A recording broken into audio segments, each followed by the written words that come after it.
शुरू करते हैं अल्लाह के बाबरकत नाम से जो बड़ा मेहरबान और नहायत रहम वाला है। तमाम तारीफ़ें मेरे अल्लाह रब्बुल इज़्ज़त के लिए हैं। हॉरर स्टोरीज़ उर्दू के मुअज़्ज़िज़ नाज़रीन को मेरी तरफ़ से अस्सलाम वालेकुम। उम्मीद करती हूँ आप सब लोग खैरियत से होंगे, जहाँ होंगे खुश होंगे। आज आप लोगों के लिए बहुत डरावनी कहानियाँ लाई हूँ जिन्हें आप लोग बहुत पसंद करेंगे। आज की पहली खौफनाक कहानी सुहेल शेयर कर रहे हैं। सुहेल कहते हैं सियालकोट से आगे हम लोगों का गांव है। आज आपके साथ अपने अब्बू की ज़िंदगी में पेश आने वाली बहुत ही ज़्यादा डरावनी कहानी शेयर करना चाहता हूँ। आज से 9 साल पहले की बात है। सर्दियों का ही मौसम था। अब्बू कहते हैं कि मेरी एकदम रात को आँख खुल गई। उस वक्त वो कहते हैं कि हम लोगों की बारी थी खेत में पानी लगाने की, तो उनकी कुछ तबीयत ख़राब थी। 2-3 दिन से वो खेतों की तरफ जा ही नहीं सके। आज वो बेहतर महसूस कर रहे थे। अब्बू ने सोचा कि क्यों ना फजर की नमाज़ भी मस्जिद में पढ़ लूँगा, उससे पहले जाकर खेतों में पानी लगा लेता हूँ। वो उठे, उन्होंने सर्दी की भी परवाह नहीं की। टाइम देखा तो अभी फजर में काफ़ी टाइम था। अब्बू ने हम लोगों को बिना बताए वो घर से निकल पड़े। बाहर से दरवाज़ा बंद करके चले गए। उनके पास एक लालटेन थी और एक छड़ी भी थी। वो अपनी हिफाजत के लिए अपने साथ अक्सर रखते थे, क्योंकि बाकी का सारा सामान डेरे पर ही होता था। अब्बू कहते हैं कि जैसे ही मैं गांव की आबादी से बाहर निकला तो वहाँ पर एक कच्चा रास्ता आता था जिसके दोनों तरफ जामुन के दरख्त लगे होते थे। अब्बू कहते हैं कि जैसे ही मैं उस रास्ते से गुजर रहा था तो एकदम से मुझे हंसने की आवाज़ आई। हंसी की आवाज़ ऐसी थी कि जिस तरह से कोई मर्दाना आवाज़ है, लेकिन आवाज़ बहुत बारीक सी है। अब्बू कहते हैं मैं समझ गया कि शायद कोई जिन्नात वगैरह हैं और वो तंग कर रहे हैं, क्योंकि अक्सर जामुन के दरख्त जो थे उनके बारे में मशहूर था कि वहाँ पर जिन्नात का बसेरा है। अब्बू कहते मैं चुपचाप चलता हुआ जा रहा था, मैं ध्यान नहीं दे रहा था। कभी मुझे पीछे से कोई अजीब सी आवाज़ सुनाई दे, जिस तरह से कोई जानबूझकर गले से आवाज़ें निकालता है। कभी मुझे ऐसा लगे कि कोई जैसे विसल बजा रहा है, सीटी बजा रहा है। फिर थोड़ी देर के बाद अब्बू कहते हैं कि मेरे पीछे पीछे किसी ने चलना शुरू कर दिया। मुझे बार बार आवाज़ आई कि जैसे कोई तेज़ तेज़ भाग रहा है, कदमों की आवाज़। अब्बू कहते हैं मैंने स्टिल पीछे पलट कर नहीं देखा। तभी मैं क्या देखता हूँ, मेरे पास से बहुत तेज़ी से कोई भागता हुआ आगे उस कच्चे रास्ते पर जाने लगा। मेरे पास से तो वो तेज़ी से निकला, लेकिन आगे जाकर वो थोड़ा आहिस्ता हो गया। एक छोटे से कद का आदमी था, बिल्कुल छोटा सा कद था। अजीबोगरीब किस्म का उसने लिबास पहना हुआ था, जिस तरह से कोई लंबा सा अजीबोगरीब लिबास होता है, जैसे कोई चोगा सा होता है, वो उसने पहना हुआ था। सर के ऊपर जिस तरह से कोई चीज़ उठाई हुई थी। अजीबोगरीब हरकतें कर रहा था, कभी तेज़ तेज़ चलने लग जाता, कभी रुक जाता। अब्बू कहते मैं अभी भी उसकी तरफ ध्यान नहीं दे रहा था। डर में बहुत ज़्यादा गया कि मुझे पता लग गया था कि ये कोई गैर मरी मखलूक है, कोई जिन है जो मुझे तंग करने की कोशिश कर रहा है, और वो बहुत ज़्यादा तंग कर भी रहा था। अब्बू कहते इतना छोटा उसका कद था, एकदम से बंदरों की तरह जैसे वो दरख्त के ऊपर चढ़ गया और जामुन के दरख्तों के साथ ज़ोर ज़ोर से लटकने लगा और खौफनाक आवाज़ें निकालने लग गया। अब्बू कहते मैंने आयतुल कुर्सी पढ़ना शुरू कर दी। जैसे मैं उसके पास से गुजरा, बड़ी सख्त आवाज़ में वो बोलने लगा और ये कहने लगा कि यहाँ पर अल्लाह पाक का ये कलाम मत पढ़ो, मैं तंग हो रहा हूँ, मैं तुम्हें नुकसान दे दूँगा, चुपचाप यहाँ से चले जाओ वरना मैं तुम्हें जान से मार दूँगा। अब्बू कहते कि मैंने एकदम से कुर्सी का विर्द और तेज़ कर दिया। अब्बू कहते जैसे मैंने कुर्सी का विर्द तेज़ किया, जामुन के दरख्तों से दोनों तरफ मेरे पर पथराव शुरू हो गया। उन मखलूक़ात ने पत्थर फेंकना शुरू कर दिया और ऐसे लगा कि जैसे वो हज़ारों की तादाद में हैं। उनकी खौफनाक आवाज़ें गूंजने लगी। अब्बू बहुत डर गए, तेज़ी से भागना शुरू कर दिया। कहते हैं कि जैसे मैं पीछे पलट कर देखता हूँ, उस सड़क से आगे निकल आया और आगे अब हम लोगों का डेरा शुरू होना था। पीछे पलट कर देखा, हज़ारों की तादाद में वो जिन्नात थे।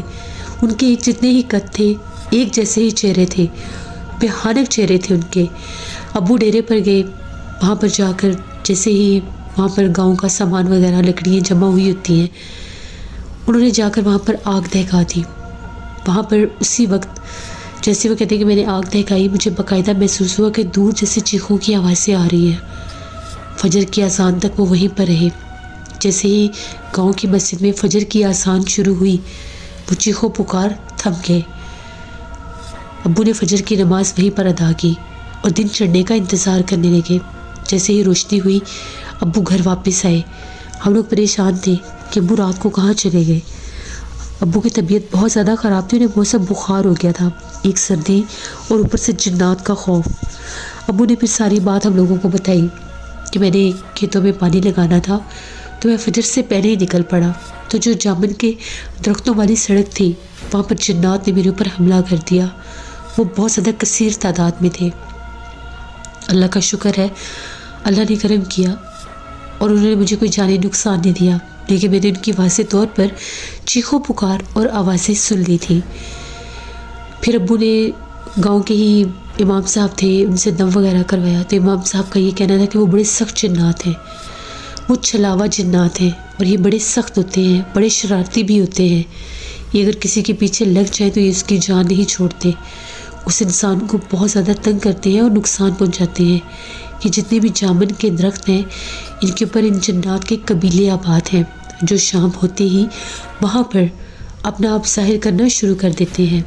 मगरिब के बाद जो कोई भी जामुन के दरख्तों वाली सड़क के पास से गुजरता है उसके साथ यही सब होता है। अभी कुछ दिन पहले ही वहाँ पर एक और हम लोगों का गांव का ही आदमी था, वो भी मेरी तरह कहीं शाम के बाद या तो डेरे से वापस आ रहा था, उसके साथ भी यही हादसा हुआ। उसके साथ भी इन जिन्नात ने शरारत की और वो आदमी तो बाकायदा वहाँ पर बेहोश मिला था, क्योंकि इन जिन्नात ने उसको बहुत ज़्यादा मारा भी था। तो जब मैंने ये बात सुनी मैं बहुत ज़्यादा डर गया। वो कहते हैं कि मैं वापस आया और उसके बाद मैंने ये डिसाइड किया कि मैं कभी भी रात के वक्त हम लोगों के गांव की उस जामुन वाली सड़क के पास से नहीं गुजरूंगा। हम लोगों को जब इस बात का पता चला, मैंने अपने दोस्तों को भी ये बात बताई। मेरे गांव के कुछ दोस्त बड़े शरारती थे, उन लोगों ने कहा कि चलो ठीक है, हम लोग शाम के वक्त जाकर उन जिन्नात देख कर आएंगे। मैंने उन्हें मना किया कि वहाँ पर मत जाना, लेकिन वो बाज नहीं आए, वो लोग कहीं चले गए होंगे। अगले दिन गाँव में शोर मचा हुआ था।